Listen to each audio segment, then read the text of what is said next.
injuries won't stop. Chris Middleton out indefinitely. Aaron Gordon out for the next few weeks at the minimum. Paolo Banchero torn oblique. Could you forget about DeJounte Murray? Because it happened in the first game. And these are just the major injuries I'm talking about.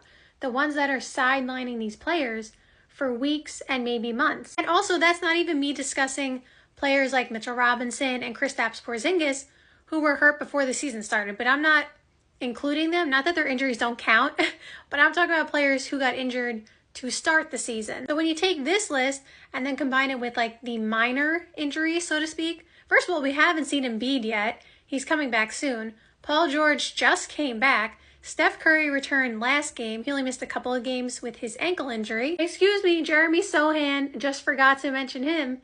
He is now out because he's having surgery on his fractured thumb. Like I said, this is just a few injuries to name. Like, there have been more injuries than that.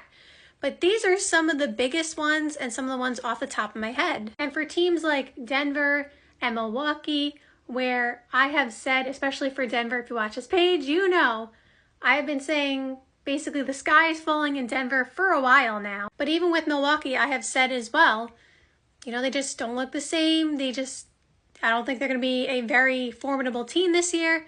And so far, they are literally last in the Eastern Conference. Denver is not last, but they're not far behind. I say all that to say, with Chris Middleton out indefinitely, it only hurts their chances. Now, Chris Middleton, unfortunately, hasn't been able to stay healthy since his first major injury, which was, you know, a couple seasons ago. And so we hope that he gets healthy soon. But you could say it's a little more expected, you know, rather than the Aaron Gordon one. Denver, which has struggled to say the least, and like I said, they are, you know, doing the best they can, and they are definitely not, in terms of record, as bad as Milwaukee has been. No offense to Milwaukee. However, losing Aaron Gordon, their bench was already so thin. They lost KCP. They could not afford to lose anybody, especially a starter, and especially someone like Aaron Gordon, who has been one of the most important players during their championship run. But this is not a video about Milwaukee or Denver. This is a whole picture perspective on injuries in the NBA. And let me know in the comments down below if you want to see an analysis on injuries. I have tried to look this up before, multiple times. It's very hard to find statistics on injuries and frequency and stuff like that. It's just really hard to find. But if you want to see a video on that, I will try my best to formulate a statistical analysis the way that I, you know, think about it in my head. If you want to see that for injuries and how often they're happening and, you know, stuff like that. But we say this every year. Every year it just seems like the injuries pile on so early, so fast, and every year it just seems like there are more injuries. Now again, I need to do a statistical analysis if that is actually true, if there are actually more injuries. And I'm not even saying compared to like 20 years ago, but like compared to last year, the year before, maybe the year before that, like recent history. And while I don't have that answer for you right now, what I can say is the players who are getting injured, like DeJounte Murray, I thought that was an amazing pickup for the Pelicans. And I thought he was really going to make a difference. So one of the things that they really needed was a pure point guard. Like, it's kind of hard to find pure point guards now because, you know, most of them are scorers.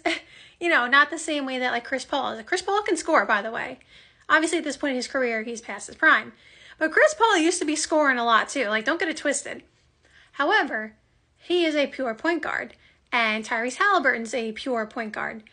DeJounte Murray is also a pretty pure point guard. And DeJounte Murray not only can pass the ball, when he was on San Antonio, he was getting like a triple-double every night. Like, he can rebound the ball, he can score, and get on hot streaks, by the way. Like, when he gets it going, it's hard to stop him. And he can play defense. So he was the perfect addition to the team. And losing him right away just crushed their chances. Just absolutely crushed them. Now, he should be back at some point, but still. And then Paolo Banchero, the star, the face of the Magic franchise. Unfortunately, they can't really win without him. I'm not saying they can't win games, but they can't make noise in the playoffs if they do not have Paolo. Especially the way he started the season. Did you see him cooking? And so I say all that to say, these are very disappointing. This is very disappointing news for all these teams, for all these players. We wish them well and hope that they heal up soon. But oppositely, these other young teams, because like we'll put aside like teams like, you know, the Lakers and the Boston Celtics and the Suns and the Warriors, like teams that have, you know, their superstars and are established and all that. But teams like the Houston Rockets, who are unproven so far, but they have been much better under Ime Udoka. I talked about this already a couple of times. Like, Ime Udoka has them playing very well. So a team like them could literally make some noise and get a pretty high seeding potentially if they take advantage of their opportunity. And while being younger doesn't guarantee that you're healthier, it's not necessarily how it works. Because Jeremy Sohan, for example, is a young player and he is hurt. But, you know, being younger sometimes has its advantages where you can recover quicker, or maybe your body's ability to not get injured happens. I don't know if that's statistically factual, but I'm just saying. So you go out east and you go out west and you think, there may be some opportunities here for some younger teams. Now, if you look at the standings, for example, like I said, Milwaukee is dead last. And right behind them is the 76ers. And if you told someone before the season started, or if you asked them, or if the season stopped right now, for example, I don't have it in front of me, but I think the Pistons might be like the 7th seed and the Nets are like the 5th seed or 6th seed. Like, basically, no one would have picked Milwaukee and the 76ers dead last and have the Nets and the Pistons being 5 and 6. That is no offense to the Nets and the Pistons. They have young, talented players, but we're talking about two teams who are supposed to be competing for a championship. And again, I thought Milwaukee was not going to be that great this year either. I projected them to be the 7th seed, so being last is surprising, of course. I didn't think they'd be last, but I didn't think they'd be top of the conference.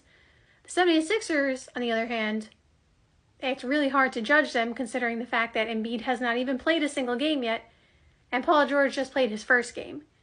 So I can't really predict where they're going to end up because we have to see them all healthy. But I think we should actually look out for some of these young, unproven teams. Because one of them, two of them, there's always going to be surprise teams every year. And again, I thought it would be the Magic this year. And to be fair, again, Paolo got hurt. And so we will never know. I mean, he's going to come back, supposedly, eventually. But at that point, it may be too late.